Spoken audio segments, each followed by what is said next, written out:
I don't want to go out like Pop Smoke or Paca Big, but I know God could do what he wants. That's his prerogative. Let karma come around right now. That sounds provocative, cause I know negative times a negative equals positive.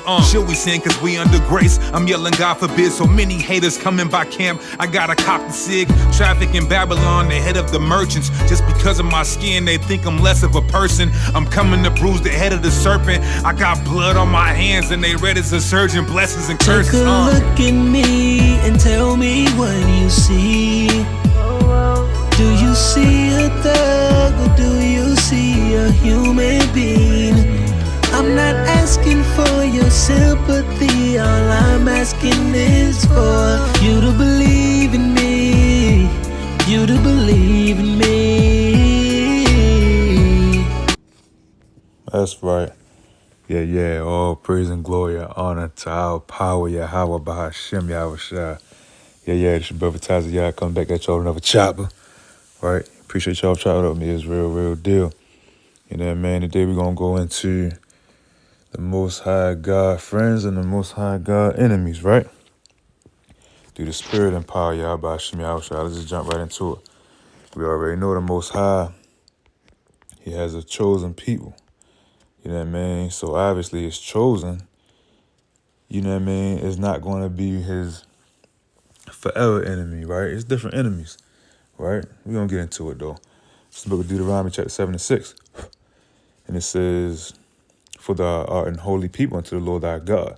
The Lord thy God hath chosen thee to be a special people unto himself, above all people that are upon the face of the earth. So the whole time, the Most High has a chosen nation, which is the Israelites, above all people. And they his.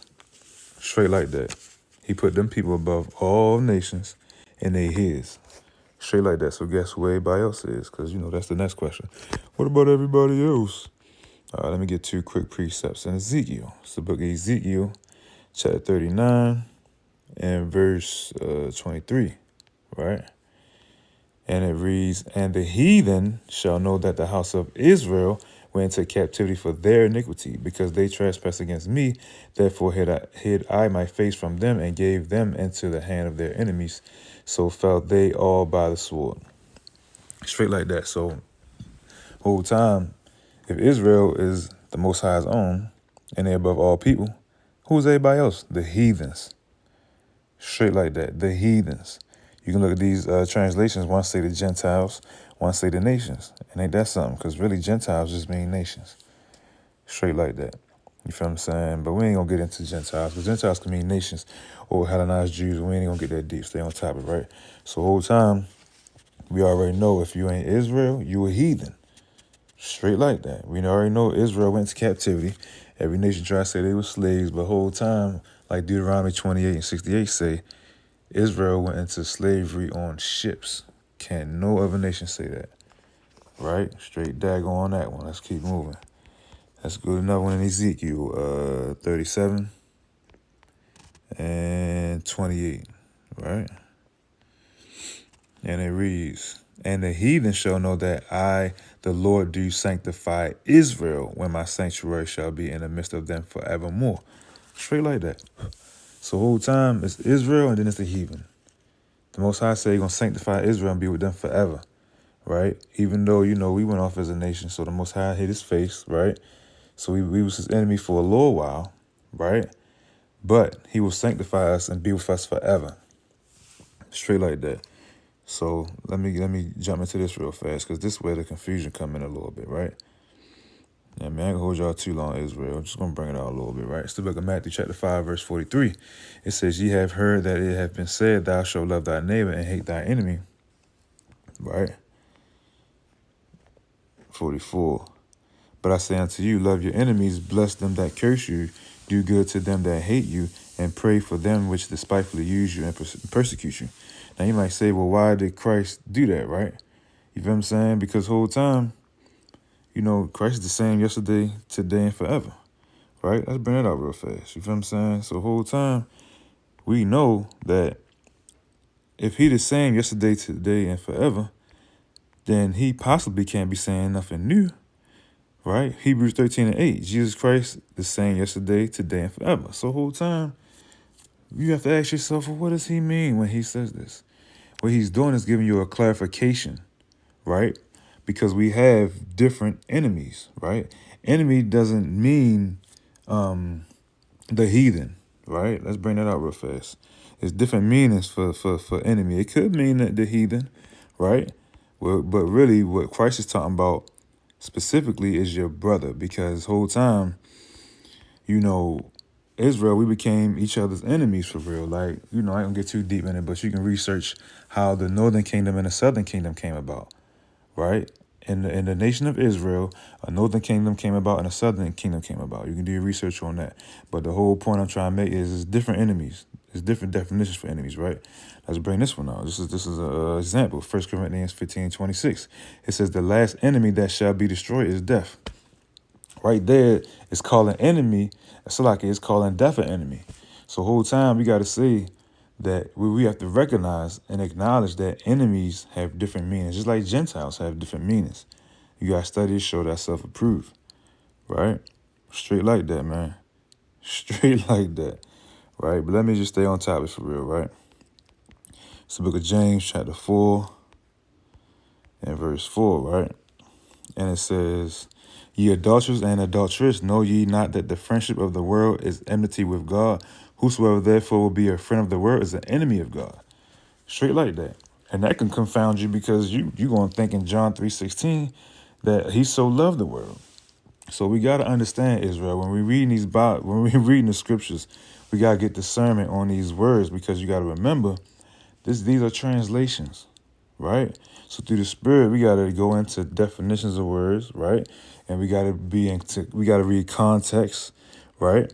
You feel what I'm saying? And we just got to search the scriptures daily and everything. And we also got to use common sense too, right? We got to use common sense too, right? It's all mathematics. You know what I mean? That's why iron sharpen iron, right? And that's why, you know, like it says, you know, when you're a baby, you get milk, and then as you grow, you can eat the meat.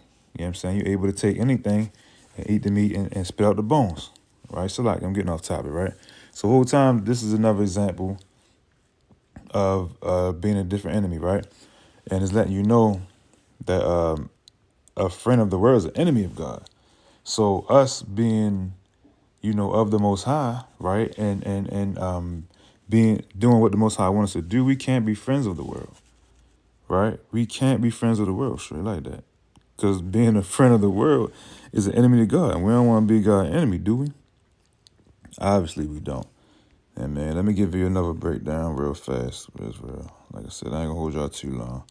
You know what I mean? Because you're going to say, well, you said love our enemies. Yeah, you got to know what enemy that's talking about. You know what I'm saying? It's the book of Romans chapter 9, verse 13. As it is written, Jacob have I loved, but Esau have I hated. Now, if we follow in the Most High, we got to hate what the Most High hate, and we got to love what the Most High love. Wouldn't you agree? It's the book of Matthew chapter 5, verse 48. It says, be ye therefore perfect, even as your Father which is in heaven is perfect. Right? So we got to be perfect, keeping these laws, statutes, and commandments, even as our Father which is in heaven is perfect. So we got to be like the Father. Everybody know the order, right? Father, Christ, man, woman, child. You see what I'm saying? So obviously, in totality, everybody trying to be like the Father. Straight like that. So if the Father hate Esau, guess what? Israel hate Esau. Straight like that. If the Father say he's an enemy of the world, guess what? We enemies of the world. Straight like that. You see what I'm saying? Straight like that. It don't make it no harder. Don't make it no more difficult than what it is, Israel. You feel what I'm saying? Sometimes you just gotta let it be for real. Don't beat yourself up trying to, convince yourself of something that's not there. This book of Psalms chapter 5 verse 4. For thou art not a God that hath pleasure in wickedness, neither shall evil dwell with thee. Right? Because if we like the Most High, we can't have evil be around us, right? The foolish shall not stand in thy sight. Thou hatest all workers of iniquity. So if the Most High hate all sinners, right? We got to hate sinners too. You see what I'm saying? And we ain't talking about somebody that's stumbling, because we rebuke our brothers, right? We rebuke our brothers. But if they continue in sin, you can't be around them. It's just that simple. You cannot be around them. You can't, shorty. You feel what I'm saying? But some people don't know no better. That's, you know, they're ignorant. You might could try to help them, right? Try to help them through the Spirit. However, somebody that just choose to be sin like a homosexual, the Most High hates that. It's abomination. You think He wants you to be around something that He hates? Come on, shorty. That's when you have to use common sense, right? Let me get one more, Israel. One more, shorty. It's the book of Psalms, chapter 1, verse 1. It says, "Blessed is the man that walketh not in the counsel of the ungodly, nor standeth in the way of sinners, nor sitteth in the seat of the scornful." So if you hang around people that sin consistently, we gotta add that. Come on now, you're not gonna get blessed. You're gonna end up, that spirit gonna probably end up jumping on you.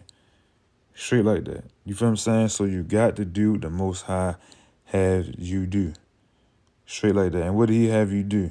Keep these laws, statutes, and commandments. Straight like that. That's what you're supposed to be doing. Let me just bring it out to close it out, Israel. Right?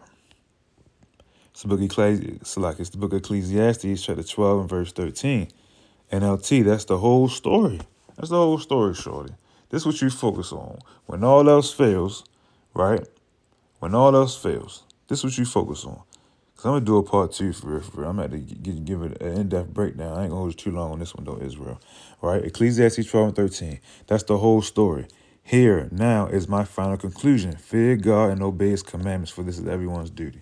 This is what you focus on daily. Period. Period. Straight like that, Israel.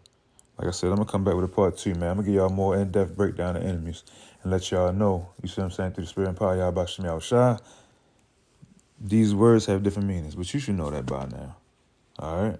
But yeah, all praise and glory and honor to our power, y'all about Shem Yahushua. Appreciate y'all chatting with me, Israel. DTA. Till next time, Shalom.